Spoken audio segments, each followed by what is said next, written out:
to Full Stream Ahead.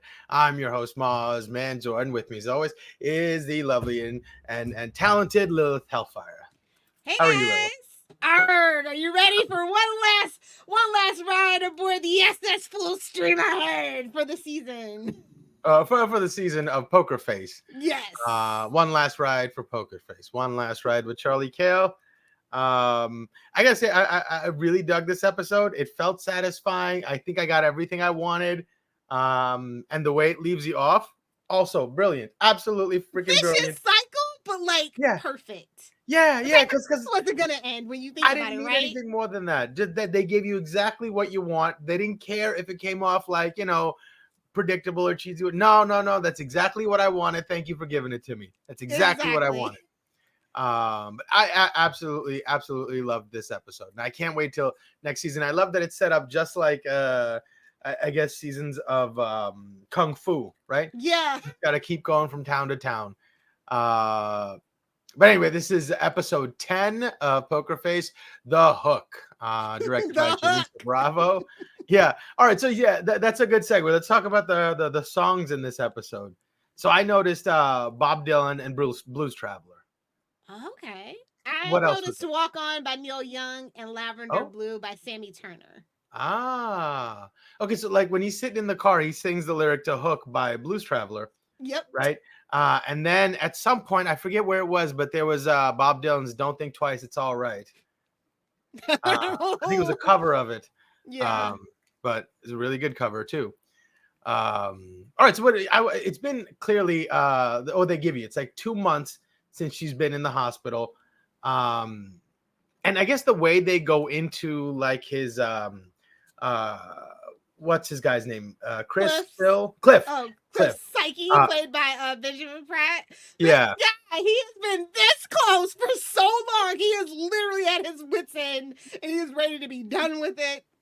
You don't realize how long it's been. It's been a whole season, and she's like spending significant amounts of time getting to know different pockets of people. And you don't realize how long it's been. And then they walk you through it. It's like, oh my God. It was kind of nice having him revisit those sets. Yeah. And just be like having the barbecue and calling. But yeah, his life must have been hell that whole time. He must have been terribly annoyed, which is what made me keep thinking, oh, he's going to make a pact with her. He hates Sterling so much. When she gets in the car, he's going to make a pact with her and they're going to take Sterling down. But boy, he was more devious than I expected. Yeah, that's one thing about a Benjamin Pratt character. 9 times out of 10, they got a little deviousness going on. Don't let the baby face, the little cute guy face fool you. He's got a lot of emotions underneath the surface of that. Yeah. But I felt bad for Cliff for a second. Like, you just seeing him, like, as bad as you feel for Charlie, like, he's just literally on the road, just chasing this. He doesn't even want to do it. He knows the kid was stupid and deserved it. Yeah. And like he must have known that Sterling was listening the whole time too, no?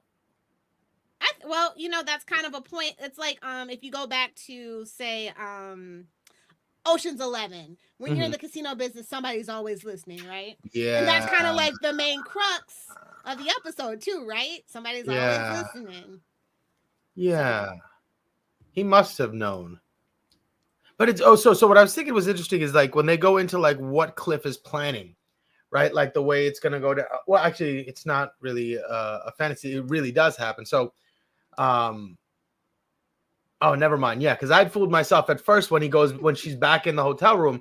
I thought it went back and it hadn't happened yet. It was just a memory. And then when she talks to Luca, and I was like, oh, it did happen. That was an interesting way of doing that.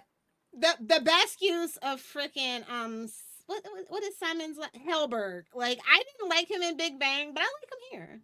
Yeah.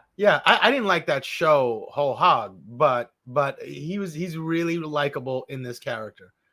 And I think his quirkiness makes you buy the goofiness of the premise too. Exactly. He's just like magooing himself or Kramering himself into promotion after promotion. But it almost Charlie's help, yeah, like she's good for it. It reminded me of like the setup for The Blacklist. Oh yeah. Right. He's like, yeah, you do what you want. I'll ride your coattails up to like 7 more promotions if you want. But okay, so what was your favorite part of this episode? Okay, so I have this thing about Clea Duvall. It goes way back to an old podcast of mine called Prime Tech Files about the show Heroes. It's like when I saw it, like every time I see it, it's like, oh yeah, whatever, the poor Clea Duvall. It's like, oh, random Clea. I love it. Wait, The sister. who was Cleo Duvall in Heroes? The sister. Oh, she was like some FBI agent with Matt Parkman. You see her a couple of times. Okay. I have a real soft spot for her. Like her and Claire Danes, I will ride or die for them. Yeah. As a 90s kid, so yeah, that was really nice. I loved finding out that she was from Atlantic City. That was like some sort of weird, creepy, serendipitous thing that she's from Atlantic City and she has a poker face and like it's just really weird. But like I said, I love the shots outside and they're like when they're by the boats. Like I just really enjoyed the cinematography of this episode. Like all the things that are happening against this like the backdrop of this cheery, sunny day. You know, I really enjoyed that. Yeah, what I found like one thing that was really strange was like when she's talking to Cliff at the end, right? And he's telling her, "Oh, meet me here. I'm this. I'm thinking this." None of that seemed off to her. Because he was genuine. It's Cliff that she should have been watching out for. No, that's what I mean. When she was talking to Cliff, like when he's on the boat, he's clearly lying to her. But I guess maybe it's like he lies all the time. So you got to take it at face value. Maybe that was it. But I found it strange that she wasn't able to catch him in any lies. Because even when you go back to the pilot, he knows her thing, right? So he's very careful about what he says and how he acts and like whether his back is to her or not and things like that. If you ever notice that when he's talking to her, he like kind of sidesteps everything, doesn't make eye contact, shakes it off. Interesting. I did not catch that. Oh, and the pilot is very obvious. He is very weary of her and totally buys a hook, line, and sinker about her powers. You know. Wow. Yeah, but that's fascinating that he tries to constrain all his expressions as best. Maybe he's gotten really good at fooling her. I mean, he must have had practice of her over all these years, practicing with little lies and see if she goes, bullshit. Yeah. Or not. Huh. That is fascinating. I enjoy their dynamic, Cliff and Charlie. I really do. It's just unfortunate set of circumstances, but I thought that he really even though he's not like a big guy, he like is very menacing and has that like, you know, that silent, tough guy demeanor down pat. Love it. Love that for him. I really was hoping that they would have like a reconciliation and do like a buddy cop kind of thing. I think they'd be so good together, you know, with his sort of like. He's a snake, Mozz. He's a snake. I know, but then what if you're on the side of the snake, you know? What's that? The frog and the scorpion? Why'd you do? I'm a scorpion. What'd you expect? That is true. I mean, like, look what he's doing to Sterling, of course. Exactly. Sterling kind of had it coming. I'm sorry. he puts this guy through. Cliff thinks he's gonna get the satisfaction, then he just 180s the poor guy, and he's like, you know, I wouldn't be able to work with Charlie after I've been on the road for like a year and a half chasing her. And she gets away with killing the boss's son, no matter what it is. It's still a statement. Yeah. I don't know, but it just seems like that person would be so valuable. I'm surprised she hasn't ended up in a higher station or in a more dangerous situation. Well, it just seems like we thought we might have been going at the end, but she's like, nope, time to smash the phone and hit the road again, baby. Yeah. Yeah. She needs to work with Luca, though. I would love to see like him be a recurring character the next season, and they do the whole Blacklist thing where she chases them down, terrorists or whatnot. So anyway, Clips gets her there, and that moment was cool when Sterling finally talks to her. Yeah. She thought she was done for. Like you could physically feel her shaking in her literal boots, you know? Yeah. Yeah. She's like, well, this is it, boys. I kept thinking to myself, why is she just going along with it? But then I keep thinking of like Donnie Brasco, right? Mm-hmm. When Shorty knows he's gonna die, but he takes off all his jewelry, says goodbye to his wife, and he knows he's gotta go. That's the price you pay, right? And he was too good of a soldier to not pony up when he needed to. So, but that's what it reminded me of. But the anger and the incredulity in her voice when she's like, wait a second. You never. So why the hell were you? Because you were running. He's like, no, I was running because you were chasing me. what in the hell? And then it makes me think like the five families must have been mad at him. So he held off meeting with them for a whole year and a half. And then when he finally caught her, he's like, okay, yeah, fine. Now we can have our little meeting when I got my little tooth detector over here. Yeah. Yeah, I mean, thus the opportunity for Cliff to like backstab him, you know? Yeah. I guess so. The plot doesn't move on, I guess. But so it's such a ridiculous thing to have gone through for nothing. But it was a pretty clever plan by Cliff, though. Like when she pulls the gun out, I'm surprised Sterling didn't immediately like, oh, something's up, right? Yeah. Well, you know, it's also dark and it's like flashing and it's like all this stuff going on, so it's like, yeah, I can forgive him for like not being on top of that. And like even her faculties were like very rattled because like she should have remembered, you know, grabbing the gun in the glove box. And I kept thinking to myself, why is he like, obviously when to like first has her touch the gun, I'm like, okay, yeah, he just wants you, like, clearly he wants your fingerprints on it. Why would you touch the gun? Like the first thought I had was I would have like grabbed my sweater and been like, I'm grabbing it with that. But I guess he primed her before by charging the emotion and saying like her friend. And, exactly. He's like, you're the one who killed him, right? And he's like, and what a beautiful way to deal with it too. Like, I don't want to deal with your stares and your eyes this whole 5-hour trip we got to take to get back to Vegas, right? So I'm going to give you the opportunity. I know what you're capable of. Here's the gun. Do me right now, right? Okay, are we done? Moving forward, all right? Like just to nip the problem in the bud and not let it become a festering thing. And it's no tension there because Charlie's not that kind of person, but she really did care deeply for Natalie. So I was like, ooh, maybe. Yeah. Because I was like, she's got to stay on the run somehow. Yeah. But you don't want it to be for something she actually did because she didn't force his son to jump out of that window. He thought that was his only option. Where if she actually killed Cliff, you know, then she actually is. At the same time, in that moment, you know, you can get away from almost certain death, but you have to kill this other person to do it, right? And he is not clear of sin, right? He's the one bringing you to slaughter, right? So he's not like an innocent person that you'd be killing, but if you kill this person, you get to live. I don't know if I'd be able to not do it. Don't kidnap me and put a gun in my hand. Yeah, exactly. Right? That's a. But Charlie has this real sense of morality about her. She has like she's like, hey, I wouldn't know where to put her on the scale. She's definitely chaotic. Yeah, but like definitely chaotic good, right? Yeah. After what her sister said, I don't know. There's some more backstory. Yeah, what did she do to her father? Like, but like, oh man, those were some dark implications in that conversation, right? Yes. Okay, I'm glad I wasn't the only one. I was like, have I been watching too much true crime? No. They were that. Oof. That was rough. Because man, they implied so much with just their demeanors towards each other. Yeah. Do you think she like thinks it's an act that like she still doesn't? She can't. Their sister can't. She can't believe it. Right. She can't bring because of whatever happened with the dad. She cannot believe it. Right. Even if she wants to, she can't.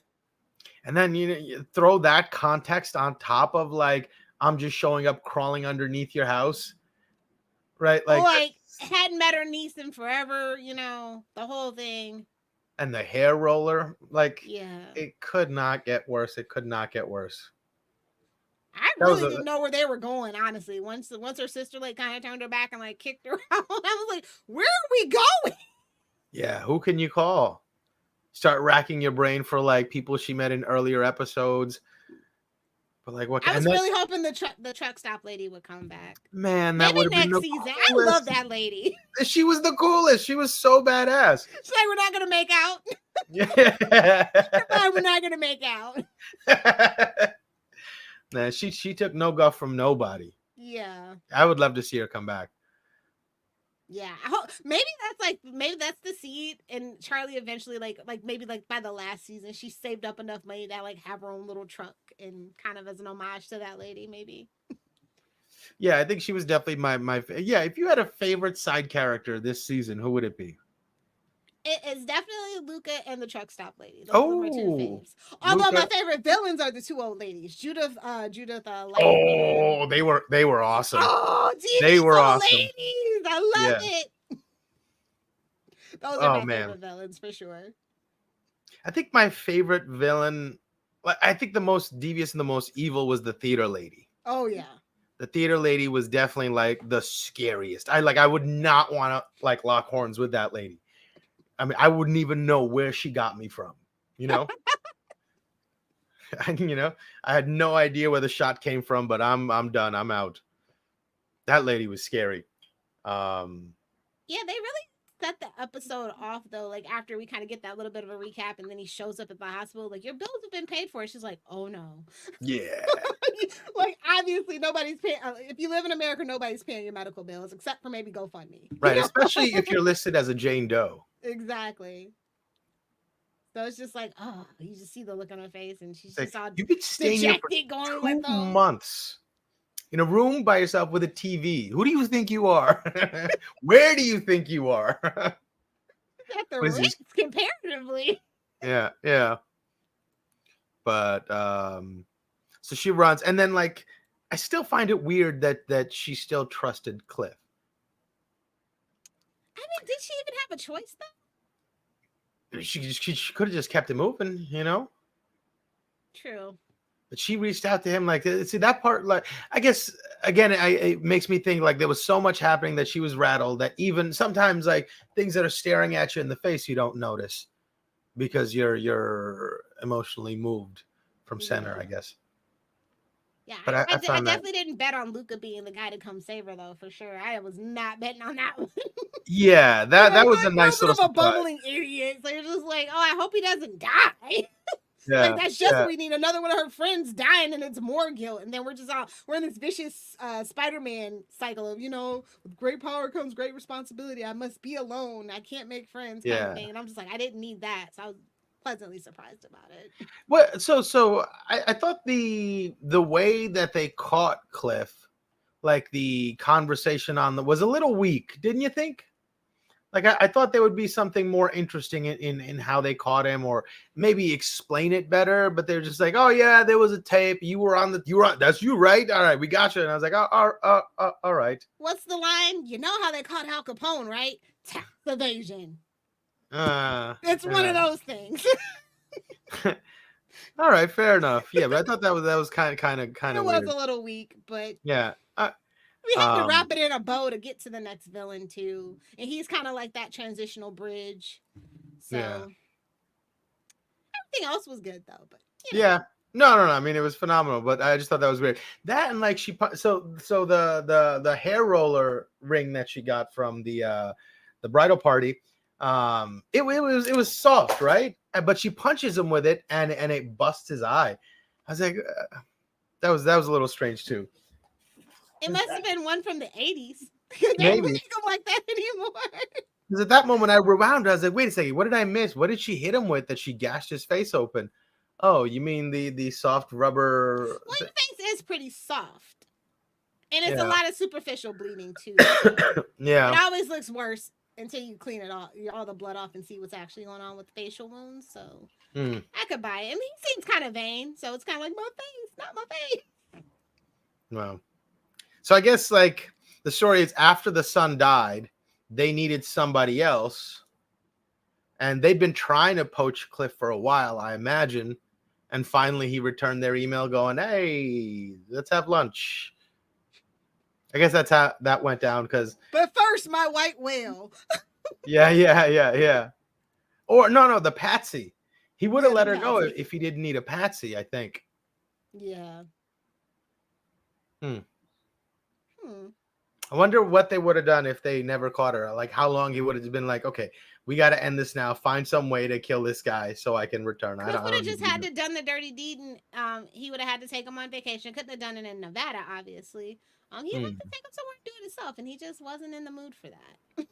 Yeah. I can't believe how easy he turned over though. Like you've been this guy's enforcer forever. Like you're supposed to be a tough guy, a stand-up guy, like a silencio or code kind of guy, and he rolled over real quick. But a year on the road? Maybe that does it to you. I don't know. Don't be a And he wrestler. talked to him kind of disrespectful too. He's like, no, Yeah, like, he bro, took him for granted. yeah, I told you what your job was. Don't think you know what your job is, That's right? where he kind of messed up. But he also like Cliff kind of messed up because at the end of the day, your boss is your boss, not your friend. Mm, and it's true. No matter how much loyalty you give a person, they'll take and take and take and take from you when they're in that high of a position. And it's So not like, even about taking. It's like that's what it the was agreement is. expected. Yeah. That's what the agreement is. And I was thinking, like, okay, he's like the way he said it too. I should be over there running our business. So I was like, he's incentivized, obviously. And sometimes when someone's incentivized, maybe they can get a little think they have too much ownership over Exactly. decision making, and maybe he's like, okay, oh yeah, I would love to think that Sterling saw something was off with him, so he needed him away from the business, maybe because he was afraid of the Hasp family. Mm-hmm. But Oh, if he was, yeah. he would have been more careful in that moment, especially when that gun popped out. He would have immediately been like, okay, this dude is up to something. But he wasn't. He was totally oblivious to and blind to Cliff's intentions. I mean, he's blind on that thing. Like Cliff's been this loyal this long too. You know what I mean? So Yeah. it's kind of like he kind of has that. He can obscure his intentions with, well, I've been loyal this long through thick and thin. Yeah. Yeah. I mean, I guess it stands to reason that even Charlie That's his couldn't meal read ticket. him Yeah. as well. She had a lot of trouble reading him too. That's interesting. Now she's not infallible. If you're around her long enough, you notice maybe it's just something like when you're Wears you talking, down. you do something to distract her. Then maybe there's some because wasn't there an episode where like he had weird hand movements or something? Or am I thinking of a different show? No, that was maybe it wasn't Secret Invasion. Anyways, but maybe there's some like weird tick that he has that momentarily distracts her while the thing is being said, so she can't make a judgment on his expression in that moment. Maybe. I'd love to see like an episode based on that, ways of beating her. Somebody exploring that idea. That'd be kind of fascinating. Oh yeah. Because if like a magician can distract you, sleight of hand kind of thing, leading your attention to where they want, it's probably possible to fool her too. Yeah. Well, okay, it wasn't the roller that she hit him with. It was the penis-shaped ring. So Yeah, but isn't that made of like the soft, eye. molded, bendable? Have you been to Spencer's lately? I'm just saying it's not very high quality. Everything's really hard, stiff plastic. Oh, okay. To be fair. Okay, fair enough. Those party favors are pretty jank. I don't know. When in my mind, it just looked like it was made out of like soft rubber or something. Yeah, But, if they got it from Spencer's, yeah, I could believe it. Yeah. So I guess Luca's gonna be the director of the FBI soon. I mean, stick with Charlie. You're going places, kids. Yeah. And I love that it's Rhea Perlman, right? Like, I love that for us. Wait, what? Beatrice Hasp is Rhea Perlman from Cheers. I did not catch that. Wow. So it's like, okay, so we had Ron Perlman. Now we got Rhea Perlman. I'm sensing a theme. Oh, that's so cool. Now, I did not catch that at all. She was the one that was married to Danny DeVito, right? They're not married anymore, but they were married for a very long time. Yeah. Yeah, they were so like I think that's really funny, actually. Are they related, Ron Perlman and Rhea Perlman? I don't think so. Oh. I think it's spelled differently. Oh. Hers is Perl, and his is like Pearl, like the ARL. Yeah. That would have been funny though, even funnier. Yeah. There's a lot of related people here, like Nora and Lila Zuckerman, and there's a couple other like family members that like work. There's a lot of related people in Hollywood. Well, in general. Show business. Yeah.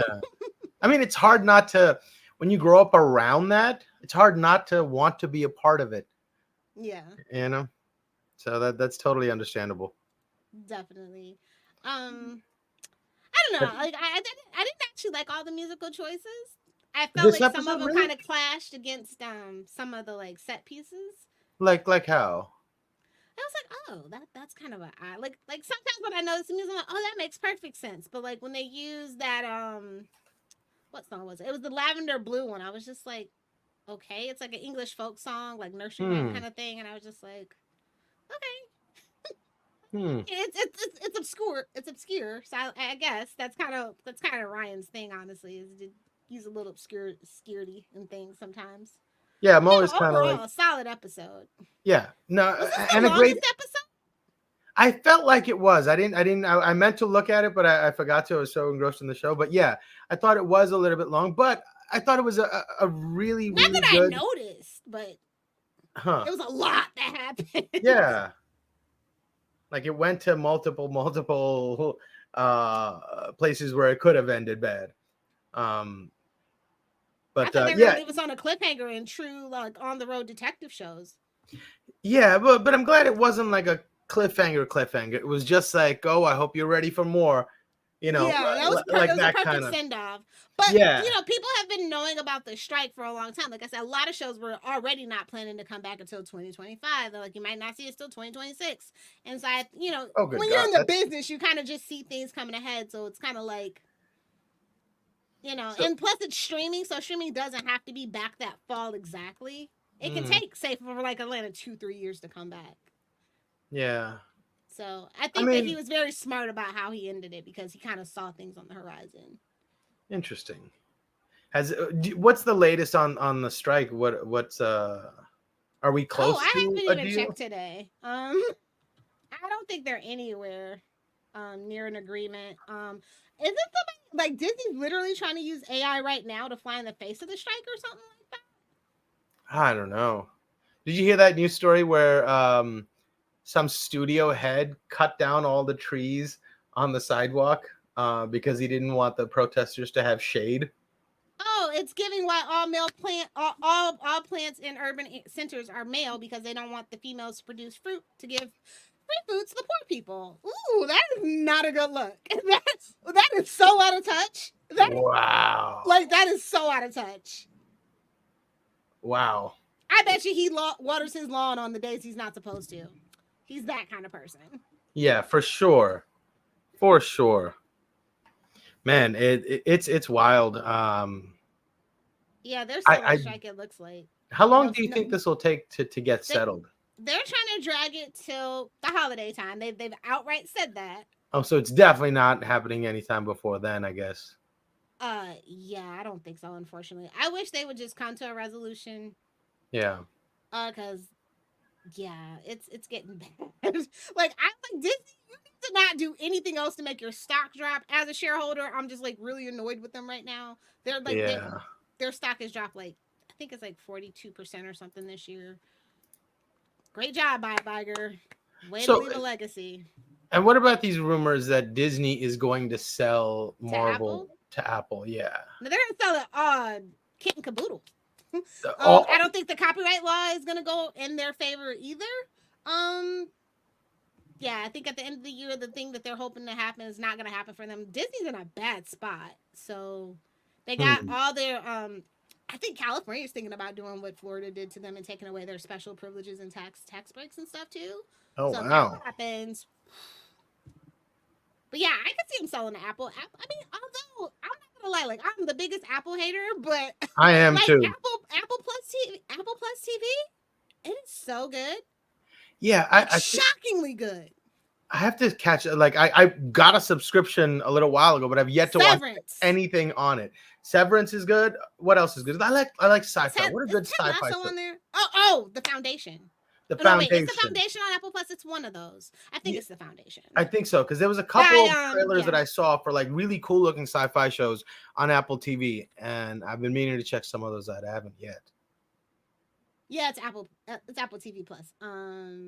There's a couple of other ones too that were really good. I can't think of, but yeah, I like shockingly good when I saw their roster, and I'm just like, they've been trying to get because like they're trying to get into like the subscription business, right? That's what they've been doing for like the last 5, 6, 7 years, and what a great haul to have if you could buy Disney outright and actually not have to build a Disney Plus platform already, like a more widely available to all the world kind of thing. And they get ESPN Plus too. Oh, they're trying to sell that separately because that's its own thing, and I totally get it. They're trying to sell off ABC TV as well. Oh my word!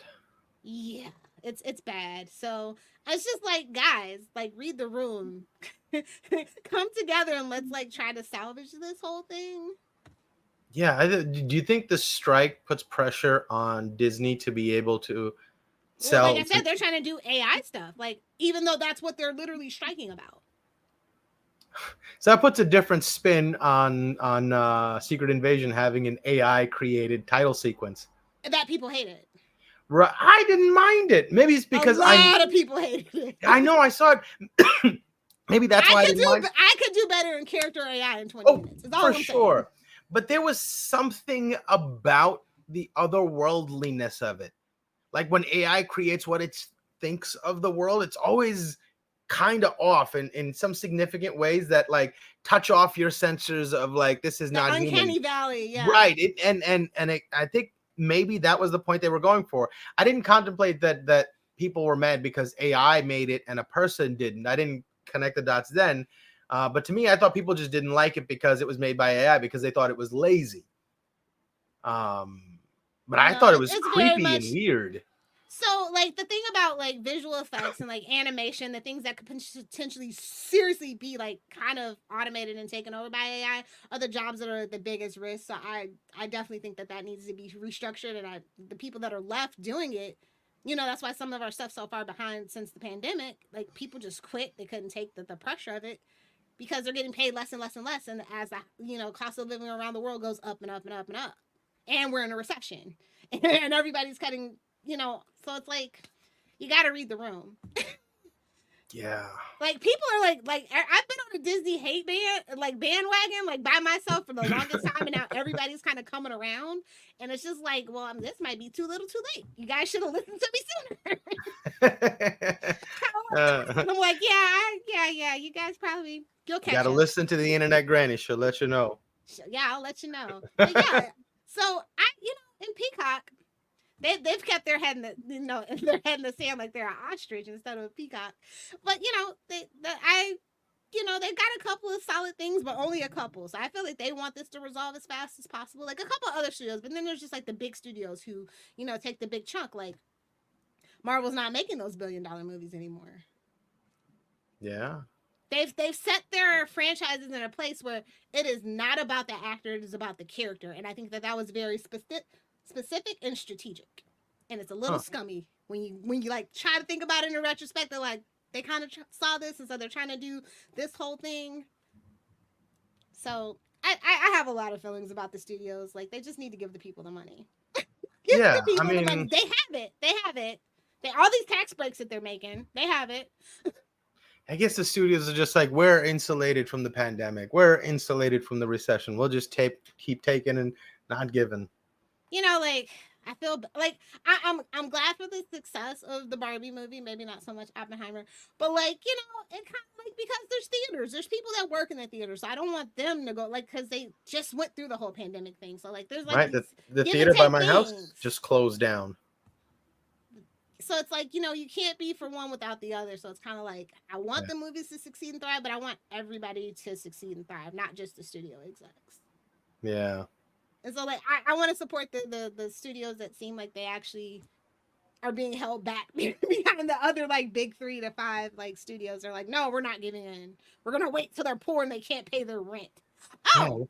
What a thing to have been responsible for having said, arg, matey. That's insane. Like he knew that was going to go public and he decided to say those words. That's outrageous to me. Yeah, it's crazy. Like no media training whatsoever. That's like, how can you? No, they do have it. They just don't care anymore. The whole facade is just falling apart. Like the human decency, the niceties. Yeah. It's gone. Man, this is wild. What wild times we live in. So I'm scared how that's going to affect, because Ryan, he likes to put that into his work. So I don't know if season 2 is going to be more meta, like the trauma of going through this whole thing of potentially having this hit. A couple of shows that kind of have hit their stride and have all this, and now they have to like kind of put it on pause. Not that they necessarily want to, but like he's a writer as well, so he can't really work. You know what I mean? Even as a showrunner, like all these things.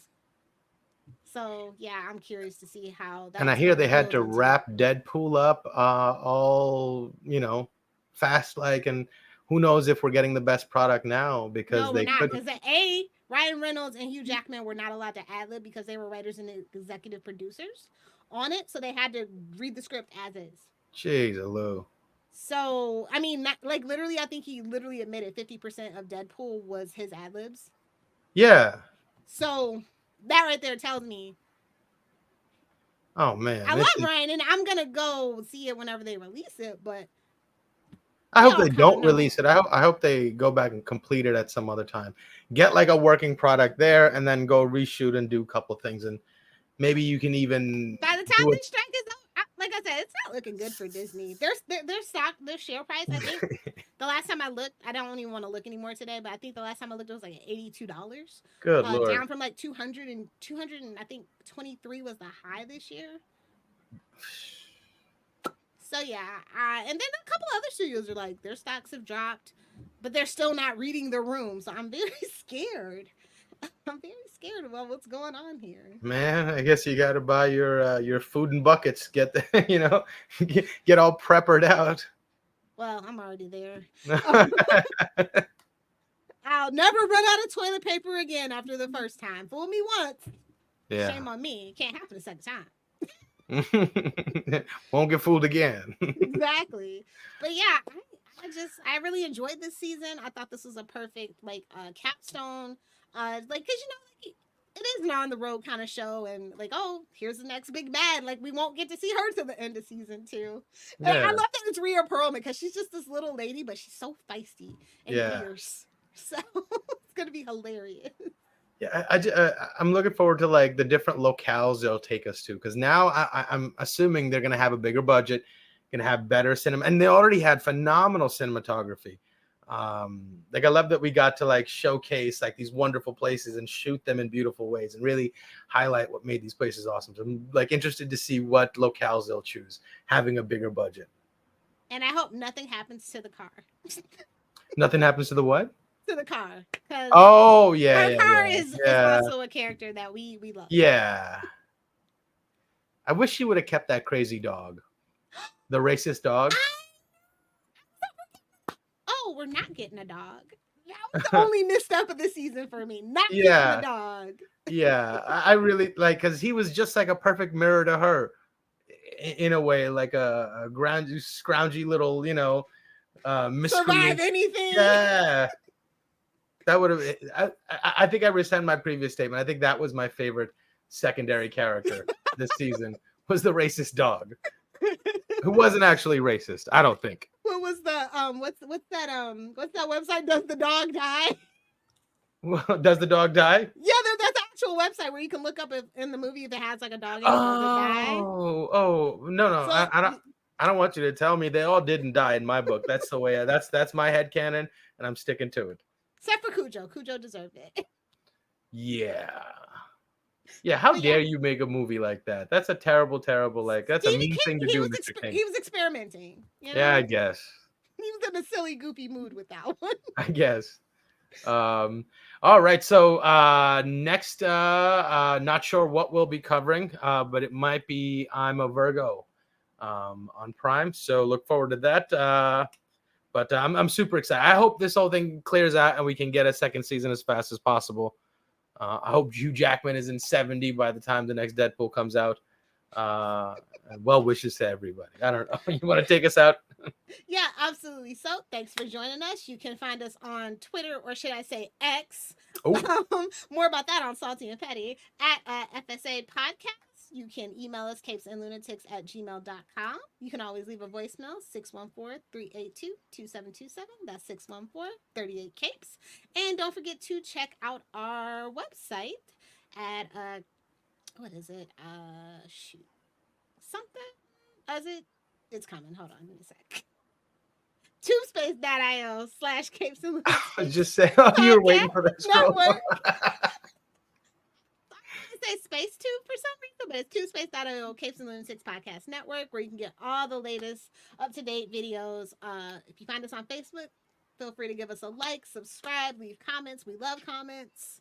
And we look forward to streaming straight ahead, fully. Where can they find you, Mozzie?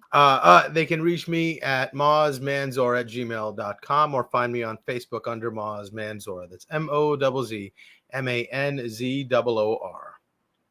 Perfect. If you want to hang out with me, I have made my line in the sand with the billionaires. I am now a bona fide meta girly.